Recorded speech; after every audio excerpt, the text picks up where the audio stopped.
అందరికీ నమస్కారం. నేను శిరీష. సిరివెన్నెల హోమ్ వాళ్ళకి స్వాగతం. అందరూ ఎలా ఉన్నారు? బాగున్నారు అనుకుంటున్నాను. నేను కూడా బాగున్నాను. ఈరోజు శుక్రవారం కదా, ఒక మంచి వీడియోతో మీ ముందుకు వచ్చేసాను. కొన్ని కొత్త వస్తువులు అంటే పూజ గదిలోకి విడిగా తీసుకున్న కొన్ని కొత్త వస్తువులకు సంబంధించి షేర్ చేయాలి. దాంతోపాటు కొన్ని నన్ను ఎక్కువగా అడుగుతూ ఉంటారు కదా డౌట్స్ పూజల గురించి, అవి ముగ్గు పెట్టుకుంటూ వాటిని కూడా నాకు తెలిసిన మీకు షేర్ చేద్దామని అనుకుంటున్నాను. ఏం కొత్త వస్తువులు వచ్చాయి పూజ గదిలోకి, అదే పూజకి సంబంధించిన ఏం కొత్త వస్తువులు తీసుకున్నాను అని వీడియోలోకి వెళ్ళి చూద్దరు. కానీ ముగ్గు ఎలా ఉంది అన్నీ మీరు కామెంట్ సెక్షన్లో నాతో చెప్దురు. కానీ ఒకవేళ వీడియో నచ్చితే మాత్రం లైక్ చేయడం మర్చిపోద్దు. మీరు చేసే లైక్ వల్ల ఏంటంటే నాకు కొంత ఎంకరేజ్మెంట్గా అనిపిస్తుంది. అంటే సరే ఇంతమంది లైక్ చేశారు మన వీడియో, ఇంకా మంచి కంటెంట్ ఇవ్వాలి అని అనిపిస్తుంది. తప్పకుండా లైక్ చేయడం మాత్రం మర్చిపోద్దు. లేట్ చేయకుండా ఇంక వీడియోలోకి వెళ్ళి అన్నీ చూడడానికి ముందు మొదటిసారి మన ఛానల్ ఎవరైనా చూస్తుంటే కనుక ఛానల్ సబ్స్క్రైబ్ చేసుకోండి. పక్కనే ఉన్న బెల్ ఐకాన్ క్లిక్ చేసి ఆల్ క్లిక్ చేస్తే కొత్త వీడియోస్ ఇలా పెట్టగానే మీరు మిస్ కాకుండా చూడగలుగుతారు. డిస్క్రిప్షన్లో కూడా లింక్స్ ఉంటే ఒకసారి చెక్ చేయండి. ఇన్స్టాగ్రామ్లో కూడా నాకు ఎవరైనా మెసేజ్ చేయాలనుకున్న తప్పకుండా చేయొచ్చు. మామూలుగా ధనుర్మాసం మొదలైంది కదా, ఇంక రోజు నెలపట్టు పడుతూ ఉంటాం. ధనుర్మాసం సంబంధించిన ముగ్గులు పెడుతూ ఉంటాము. నేను లాస్ట్ టైం కూడా అంటే చిన్నగా, అంటే పెద్ద గుమ్మాలు లేని వాళ్ళు చిన్న చిన్నగా ధనుర్మాసం ముగ్గులు పెట్టుకునేందుకు కూడా వీడియో ఒకటి షేర్ చేశాను. చాలామంది ఆదరించారు. మళ్ళీ తప్పకుండా ఇంకొక వీడియో షేర్ చేస్తాను. చిన్న చిన్న గుమ్మాలు కానీ పెద్ద ముగ్గులు ధనుర్మాసం పెట్టుకునేవి కానీ ఎలా పెట్టుకోవాలి ఏంటి అన్నది. ఎందుకంటే ఇంటి ముందు ముగ్గుతోటే మన డే స్టార్ట్ అవుతుందని నేను అనుకుంటాను. చిన్నదో పెద్దో చిన్న ముగ్గు పెట్టడం వల్ల ఏంటంటే అందంగా ఉంటుంది. అమ్మవారి ఆగమనానికి మనం స్వాగతం పలుకుతున్నట్టుగా అనిపిస్తుంది. కాబట్టి ఇంటి ముందు చక్కగా ముగ్గు పెట్టుకుని అందంగా ఉంటే ఇల్లు ఎప్పుడు పండగ వాతావరణంలో ఉన్నట్టు ఉంటుంది. ఎప్పుడు చెప్తూ ఉంటాను, అలాగే నేను చేసుకుంటూ ఉంటాను. మీ అందరికి కూడా అదే చెప్తూ ఉంటాను. కనీసం శుక్రవారం అయినా కూడా మనం మంచిగా గుమ్మ ముందు పెట్టుకుంటే కనుక ఇంట్లోకి లక్ష్మీదేవి వస్తుంది ముగ్గు చూసి అని చెప్పడంలో ఎటువంటి సందేహం లేదు. నేనైతే దాన్ని నమ్ముతాను, అదే పాటిస్తూ ఉంటాను. ఉట్టప్పుడు పెట్టుకోకపోయినా మిగతా రోజులు. కానీ ధనుర్మాసం మాత్రం నెలపట్టు పట్టినప్పటి నుంచి మనం అంటాం కదా, కొంచెం ప్రతిరోజు చిన్నదైనా సరే తాబేలు ముగ్గు, పాము ముగ్గు, అలా చిన్న చిన్నవి ధనుర్మాసం సంబంధించిన ముగ్గులు ఉంటాయి. చిన్న చిన్నవి అందులో ఏదో ఒకటైనా మనం పెట్టుకోవాలి. ముఖ్యంగా గీతల ముగ్గులు ఇప్పుడు నేను పెడుతున్నలాంటివే ఎక్కువగా ధనుర్మాసం అంతా పెట్టుకుంటూ ఉంటాం మనం. ఇదేంటంటే నాకు ఎక్కడైనా ఒకసారి చూసిన ఏదైనా ఉందంటే కనుక దాన్ని అల్లుకుంటూ ఎలా మనం పెద్దది చేసుకోవచ్చు అన్నట్టుగా అనుకుని నేను పెడుతూ ఉంటాను. చిన్నవాళ్ళైతే చిన్న గుమ్మాలు అయితే చిన్న చిన్నవి పెట్టుకోవచ్చు, పెద్ద గుమ్మాలు అయితే కొంచెం పెద్దగా మనం ఎంత ఎక్స్టెన్షన్ చేసుకుంటే అంత చేసుకుని హ్యాపీగా పెట్టుకోవచ్చు మనం. ఈ లోపల ముగ్గు పెట్టుకుంటే ఒక చిన్న పాట విందాం. చూడరమ్మ సతులార శోభాన పాడరమ్మ, కోడున్నది పతి చూడి కొడుతనాంచారి, చూడరమ్మ సతులార శోభాన పాడరమ్మ, కోడున్నది పతి చూడి కొడుతనాంచారి, శోభానే శోభానే శోభానే శోభానే. శ్రీ మహాలక్ష్మియట సింగారాలకే మరుదు, కాముని తల్లియట చకదనాలకే మరుదు. శ్రీ మహాలక్ష్మియట సింగారాలకే మరుదు, కాముని తల్లియట చక్కదనాలకే మరుదు. సోమునితో బొట్టుబట సొంపు కళలకే మరుదు, సోమునితో బొట్టుబట సొంపు కళలకే మరుదు. కోమలాంగి ఈ చూడి కొడుతనాంచారి, శోభానే శోభానే శోభానే శోభానే. కలసాబ్ది కూతురట గంభీరాలకే మరుదు, తలపలోకమాతయట దయమరియే మరుదు. కలశాబ్ది కూతురట గంభీరాలకే మరుదు, తలపలోకమాతయట దయమరియే మరుదు. జలధి నివాసినియట చల్లదనమే మరుదు, జలధి నివాసినియట చల్లదనమే మరుదు.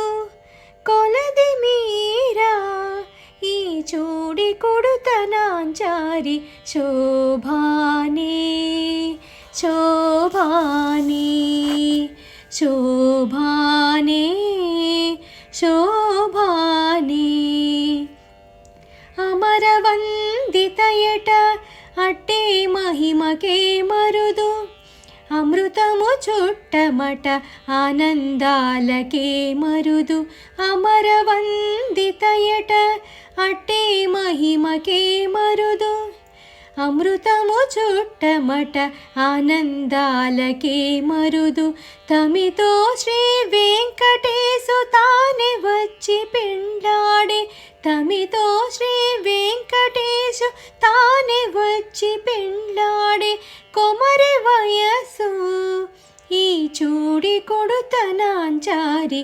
శోభానే శోభానే శోభానే శోభానే శోభానే. ముగ్గు చూశారు, ఎలా ఉందని చెప్పండి. పూజ గదిలో మనం నిత్యం దీపారాధన చేసినప్పుడు చిన్న చిన్న డౌట్స్ వస్తూ ఉంటాయి. అవి సింపుల్గా నన్ను ఎక్కువగా కామెంట్ సెక్షన్లో అడిగిన మాత్రం చెప్తాను.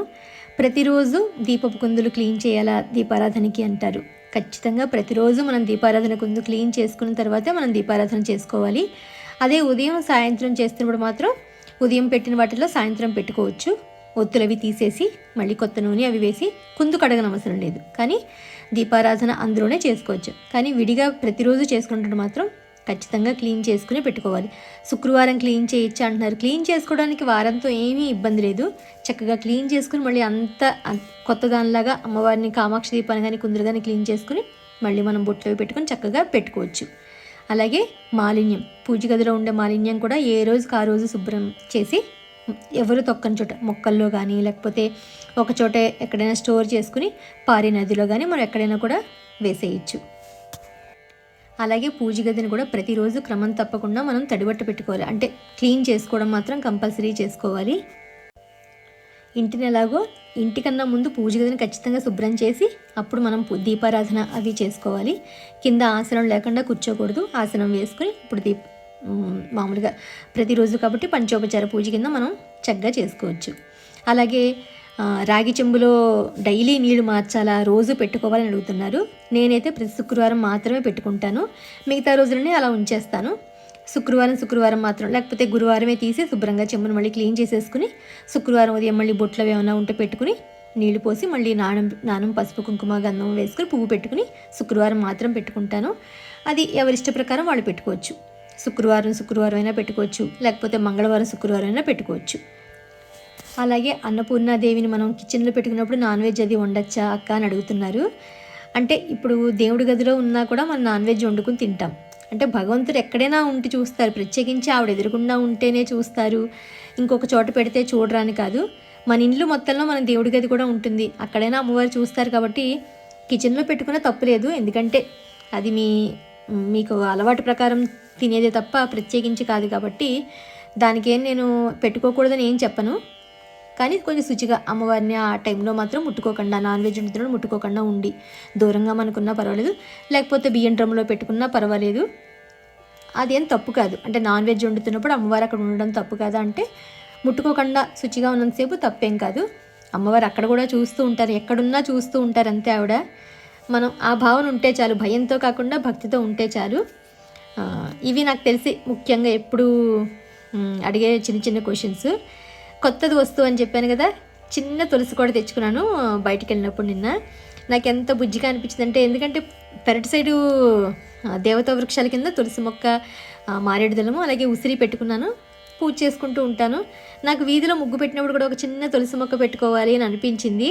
దానికోసం అని చెప్పి అంటే వీధిలో గుమ్మం దగ్గర ఎంట్రన్స్ పక్కన పెట్టుకుని అక్కడ చక్కగా దీపారాధన చేసుకోవాలి. ఎందుకంటే పెరటి వైపు ఎండ ఎక్కువ వస్తూ ఉంటుంది. నాకు ఏదైనా వీడియో మీకు తీసి చూపెడదామనుకున్నా నాకు చాలా కష్టంగా అనిపిస్తుంది అక్కడ. అందుకని వీధి వైపు అంటే మా మెయిన్ ఎంట్రన్స్ వైపు కూడా పెట్టుకుందాం ఒకటి అని అనిపించి నేను తెచ్చుకుని ఇలా అలంకరణ అది చేసుకున్నాను. బుజ్జి అంటే పెరట్లో ఉన్న తులసి మొక్కే బుజ్జిది ఉంటే వీధిలో ఎంట్రన్స్ దగ్గర అంటే గుమ్మానికి ఎదురుకుండా ఉంటే బాగుంటుంది అని ఎందుకు అనిపించింది. మరి చాలా చిన్నది, మన అరచేయి కన్నా పెద్దది, అంతకన్నా ఉండదు అంతే. 200 రూపీస్ ఎంతో పెట్టి తీసుకున్నాను. పెరట్లో వచ్చిన బుజ్జి మొక్క ఉంటే ఇవాళ ఉదయం అక్కడ పెట్టి ఎక్కడ పెడదామా అని అనుకున్నప్పుడు ఇక్కడ పెడదామని అనిపించి ఉదయం పూజ అంతా అయిపోయాక తీసుకొచ్చి ఇక్కడ పెట్టాను. ఎలా ఉంది ఏంటని నాకు చెప్పండి తప్పకుండా కామెంట్ సెక్షన్లోను. దాంతోపాటు రీసెంట్గానే వ్యాసపీఠం ఒకటి తీసుకున్నాను. ఇది కూడా చాలా తక్కువే, 200 250కో తీసుకున్నట్టున్నాను. అంటే ఏదైనా ఎక్కువసేపు బుక్ పట్టుకుని చదివేటప్పుడు అప్పుడు మనకి ఇలా ఉండి దాని మీద పెట్టుకుని చదువుకోవచ్చు కదా. ఇది హైట్ అడ్జస్ట్మెంట్, అంటే ఇది కొంచెం హైట్గానే పెట్టుకోవచ్చు, నార్మల్గా ఇంకా కొంచెం డౌన్గా కూడా పెట్టుకోవచ్చు. ముఖ్యంగా పెద్దవాళ్ళకి ఏంటంటే ఎక్కువసేపు బుక్ పట్టుకుని చదవలేరు కాబట్టి ఇలాంటిది ఉంటే వాళ్ళకి ఏంటంటే భగవద్గీత ఇవన్నీ చదువుకుంటూ ఉంటారు కదా, అలాంటి వాటికి బాగుంటుందని చెప్పి నాకు కూడా ఎందులో చిన్నదే కదా కొనుక్కోవాలనిపించింది. ఎప్పుడైనా కొంచెం ఎక్కువగా చదవాల్సిన వచ్చినప్పుడు పట్టుకుని మనం ఇబ్బంది పడ్డం కన్నా ఇలా ఉంటే బాగుంటుందని అనిపించింది. బాగుందో లేదో బుజ్జి వ్యాసపీఠం మామూలు వుడ్డే, అంత కాస్ట్లీ ఏం కదా. లింక్ అయితే షేర్ చేస్తాను. నిన్న మామూలుగా వెళ్తున్నప్పుడు నా చీరలు అయితే మీరు సంక్రాంతికి చూసేశారు. మా అమ్మాయి కానీ యాక్చువల్గా నేను నారాయణపేట ఆల్రెడీ అందరూ ట్రెండింగ్లో ఉండి కట్టేస్తున్నారు. నేనైతే మా శ్రావణికి ఏదైనా పట్టు పెరిగిని కుట్టిద్దామని చెప్పని తీసుకున్నాను షాప్లోను. ఇది 6 మీటర్స్ శారీ 800 రూపీస్ పడింది.